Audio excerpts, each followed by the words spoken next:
Otherwise, the channel for True Story Lover. پچھلے دنوں ہماری ایک کولیگ کی ترقی ہوئی تو انہیں مبارکباد دینے کے لیے ان کے آفس گیا۔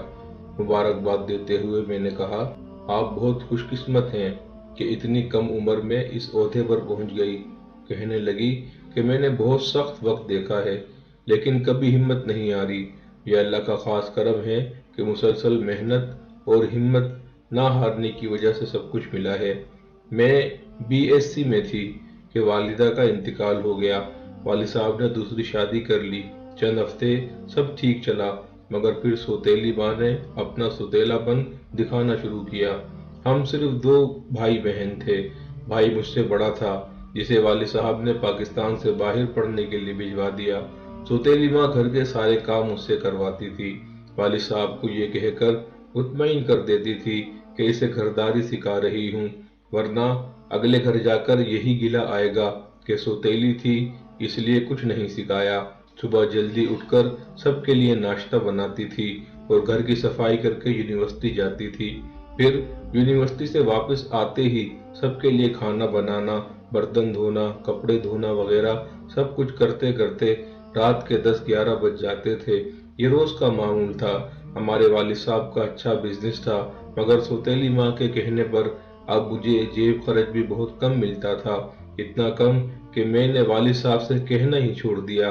محلے کے بچوں کو شام کو ٹیوشن پڑھانا شروع کی تاکہ اپنا جیب خرچ بنا سکوں، جس سے گھر کے کام مزید رات کو دیر سے ختم ہوتے۔ لیکن اس کا نقصان یہ ہوا کہ یونیورسٹی کے سیمسٹر کی فیس کی باری آئی تو سوتیلی ماں نے والد صاحب کو کہہ دیا کہ اب یہ خود اتنا کماتی ہے کہ اپنی فیس خود دے سکتی ہے، جس کے بعد مجھے مزید زیادہ محنت کرنی پڑی تاکہ اپنی فیس بھی خود جمع کر سکوں۔ زیادہ پیسوں کے لیے ایک جگہ ہوم ٹیوشن پڑھانا شروع کی تو بچوں کے والد نے تنگ کرنا شروع کر دیا، مجبوراً چھوڑنا پڑی۔ بہنوں کو بھائی کا بڑا سہارا ہوتا ہے لیکن بھائی اپنی عیاشیوں میں مصروف تھا۔ میں جتنی بھی کوشش کرتی مگر وہ میری بات اول تو سنتا ہی نہیں تھا، کبھی سن بھی لیتا تھا تو ایک ہی بات ہوتی تھی کہ تم عورتوں کی لڑائیاں کبھی ختم نہیں ہوں گی۔ والد صاحب کا سہارا تھا تو وہ سوتیلی ماں نے چھین لیا تھا۔ میری ڈگری ہوتے ہی سوتیلی ماں نے اپنے کسی رشتہ دار کے ساتھ میرے رشتے کے لیے والد صاحب کے کان بھرنا شروع کیے۔ وہ نشئی سا تھا، واجبی سی تعلیم، محلے ہی میں کوئی دکان چلاتا تھا، عمر میں بھی مجھ سے کافی بڑا تھا۔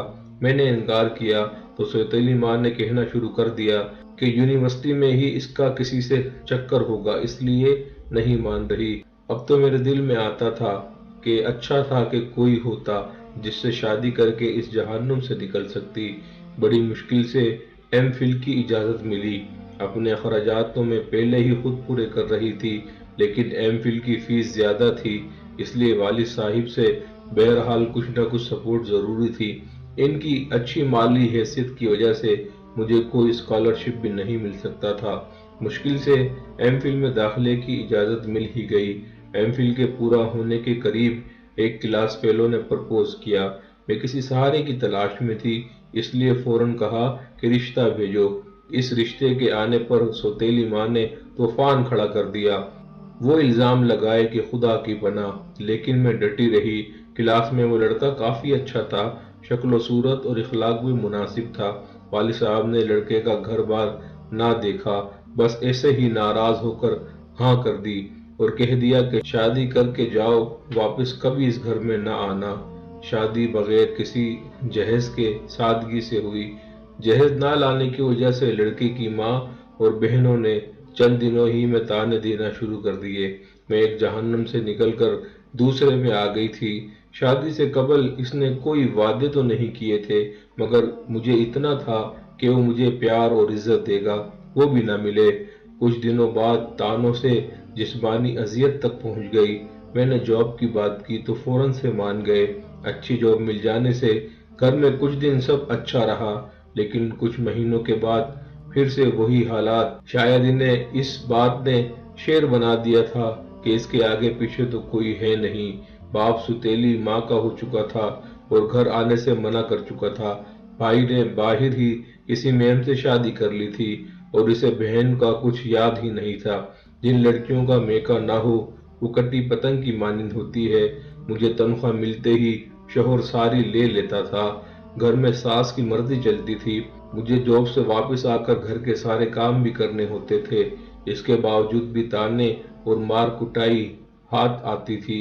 ہر ماں اتنا کما کے دیتی تھی، پھر بھی جہیز نہ لانے والے تانے ختم نہیں ہوتے تھے۔ باپ اور بھائی سے تحفظ نہ ملنے کے بعد مجھے شوہر سے یہ توقع تھی، مگر اب وہ بھی ختم ہو چکی تھی۔ شوہر سے کئی بار بات کی، اسے سب بتایا، مگر اسے صرف یہ تھا کہ میرا میکا تو ہے نہیں تو کہاں جاؤں گی۔ جب سب کچھ برداشت سے باہر ہو گیا تو میں نے خلا کے لیے کیس دائر کر دیا۔ جب تک خلا کا کیس چلتا رہا، شوہر کے گھر ہی رہی۔ اسے کہتی رہی کہ آپ ابھی حالات کو بہتر کر لو تو میں خلا کا کیس واپس لے لوں گی، مگر اسے تھا میں خلا نہیں لوں گی، بلکہ صرف اسے بلیک میل کرنے کے لیے یہ سب کر رہی ہوں۔ مجبوراً خلا لے لی۔ خلا لے کر والد صاحب کے پاس پہنچی تو سوتیلی ماں نے گھر میں ہی داخل نہ ہونے دیا۔ والد صاحب کو کال کرتی رہی مگر وہ اٹینڈ نہیں کر رہے تھے۔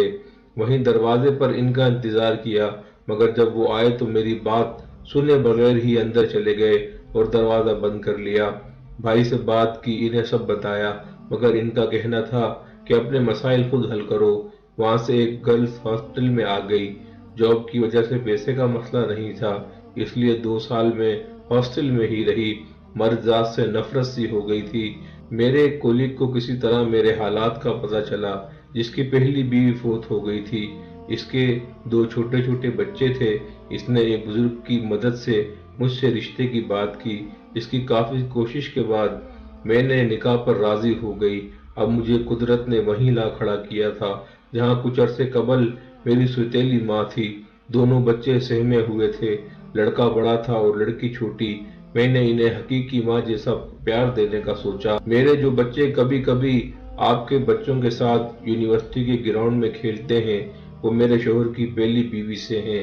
بچوں کو ایسا پیار دیا کہ شاید ہی کسی کو معلوم ہو کہ میرے سگے بچے ہیں یا سوتیلے۔ میرا شوہر نہیں چاہتا تھا کہ ابھی میری اولاد ہو، شاید اسے خوف ہے کہ میری اپنی اولاد ہو گئی تو میں ان بچوں کو پہلے جیسا پیار نہیں دوں گی، اس لیے میں نے اس پر کبھی زور نہیں دیا۔ والد صاحب بوڑھے ہونے کے بعد کاروبار کے قابل نہیں رہے، بھائی ملک سے باہر ہے۔ میرے اس شوہر کی تنخواہ اچھی ہے، اس لیے اس نے میری تنخواہ کے بارے میں کبھی نہیں پوچھا۔ اپنی تنخواہ سے ایک بڑا حصہ اپنے باپ اور سوتیلی ماں کے اخراجات کے لیے بھجوا دیتی ہوں۔